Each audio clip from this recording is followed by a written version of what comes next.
mystery even to me. This is the title, I am a mystery even to me.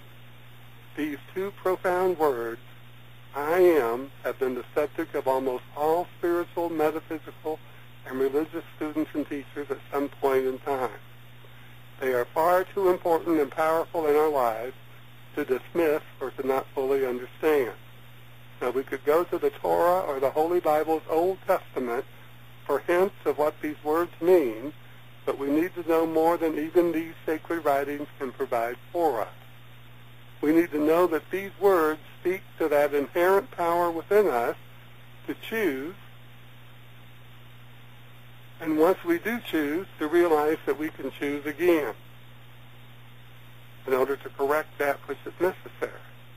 This power stems from the power that is omnipotent. We may call it God in us, or whatever we choose to call it.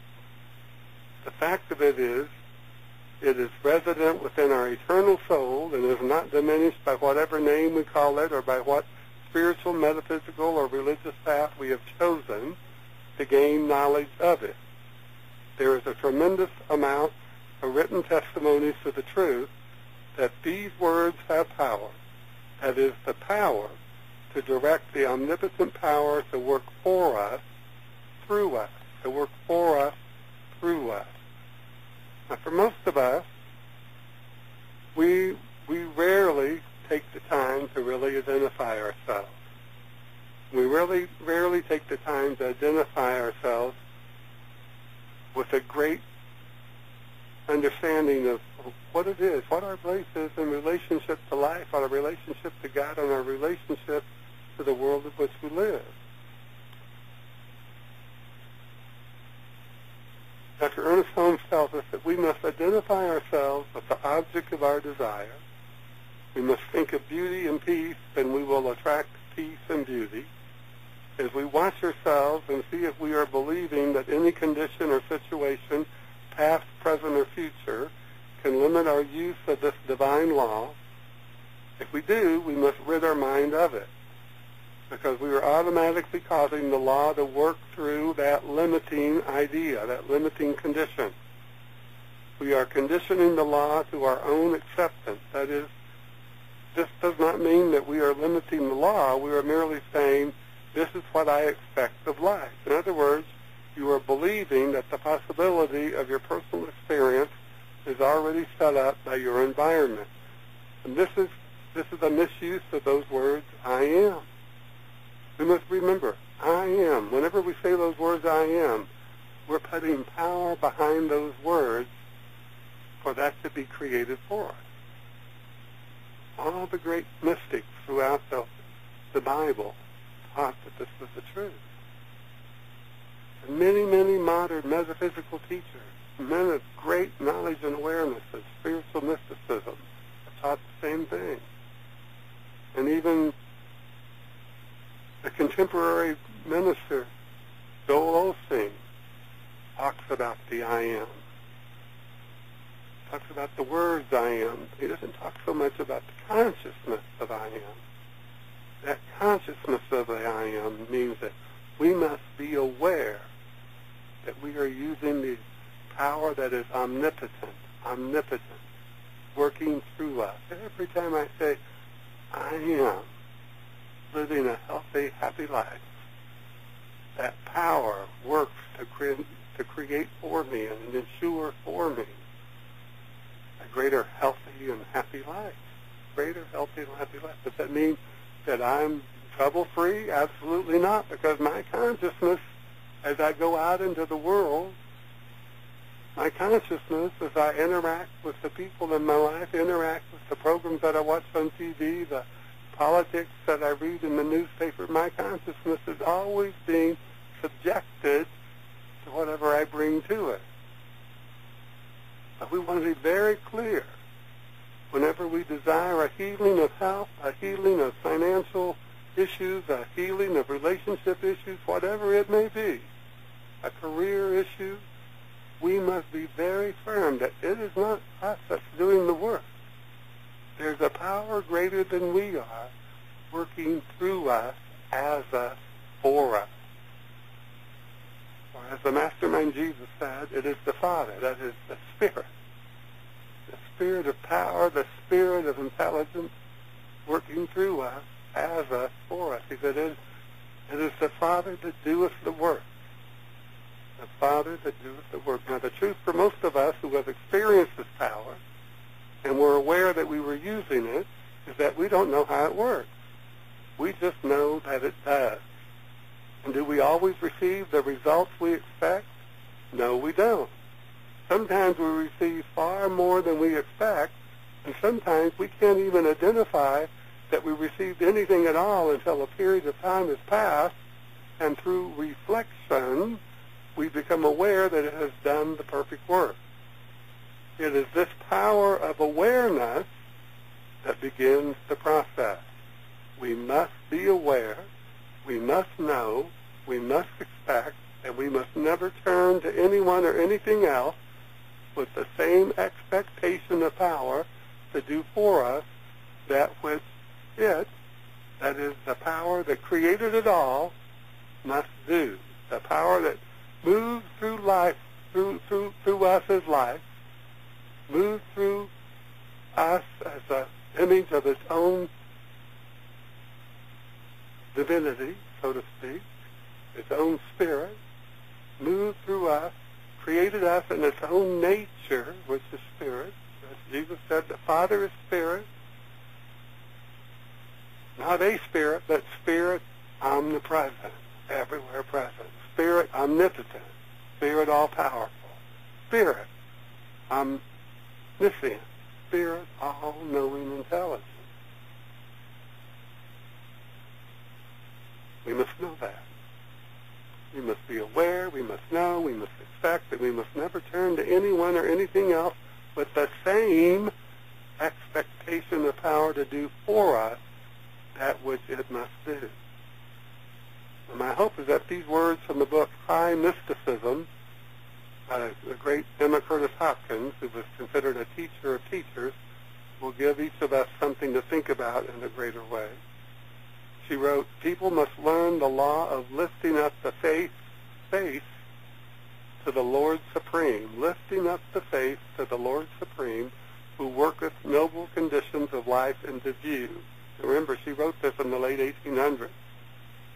How shall we make it plain that power and vigor and plenty hail from above? Things and people are often troublesome.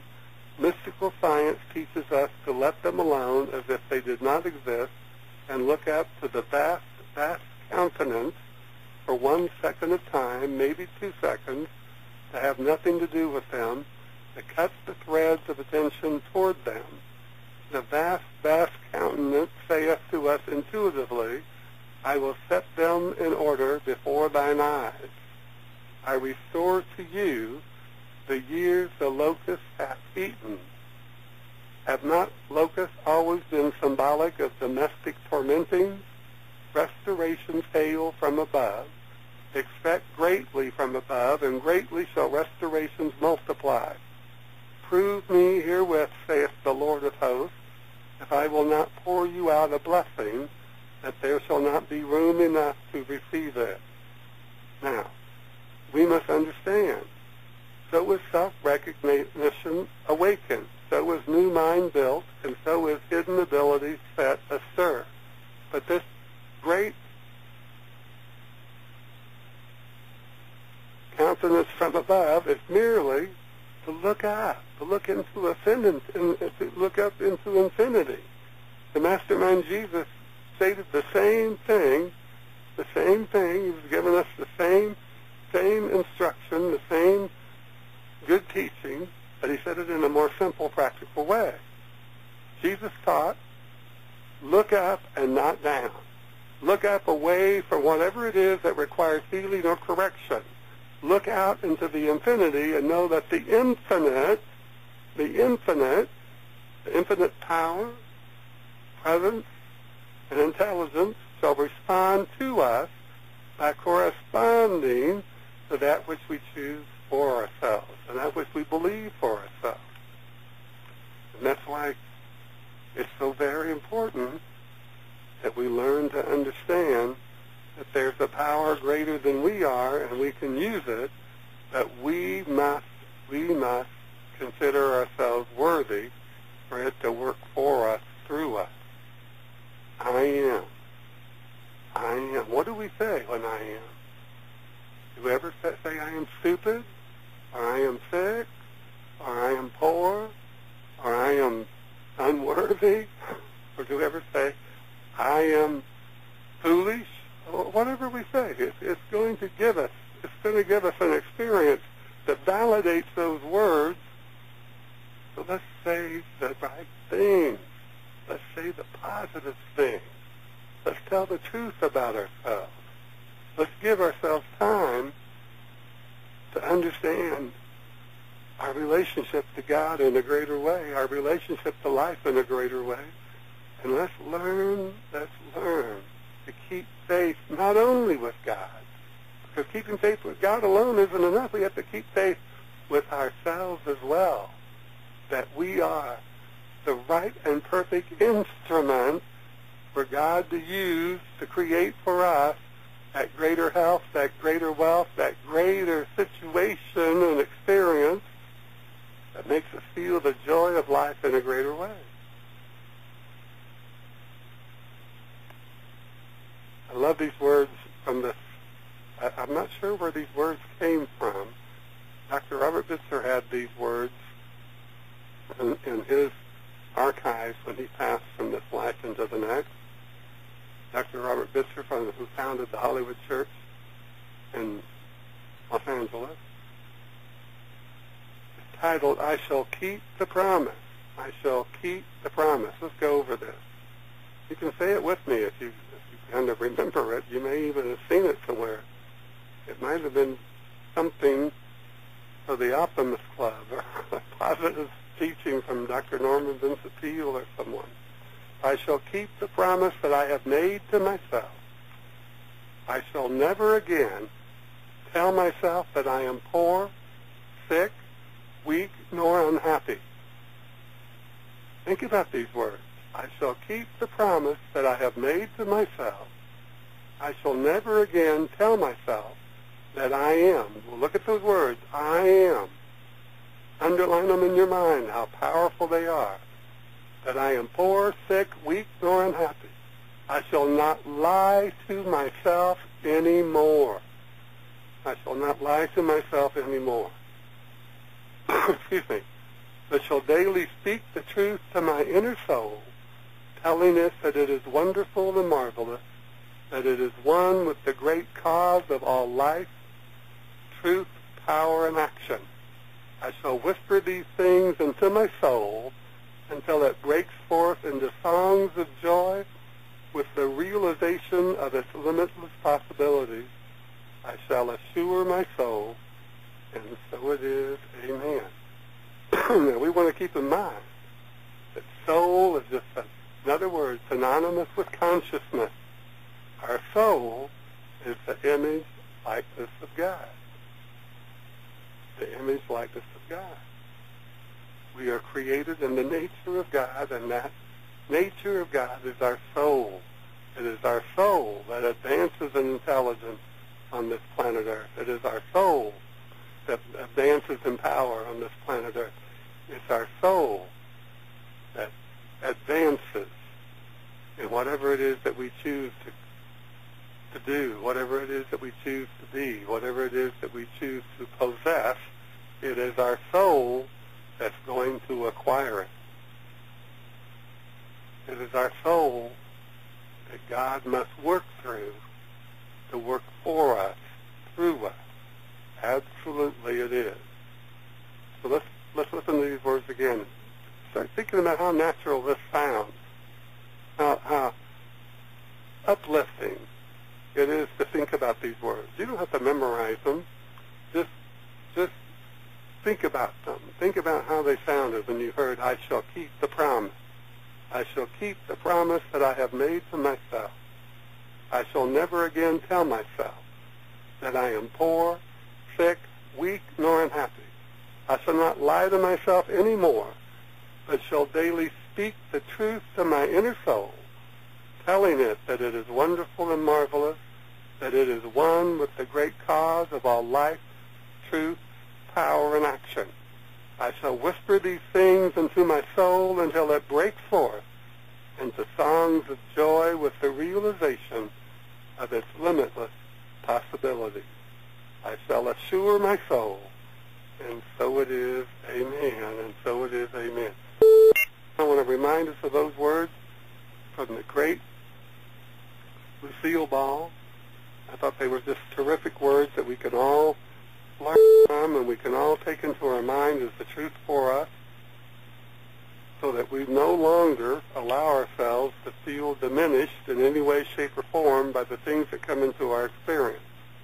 She said, one of the things I learned the hard way, she learned it the hard way, so let's don't make it hard for ourselves, was that it doesn't pay to get discouraged. Keeping busy and making optimism a way of life can restore your faith in yourself. Love yourself first, and everything else falls into line.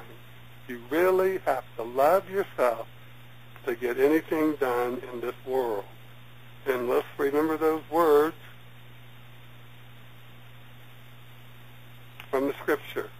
I restore to you the years that the locusts have eaten.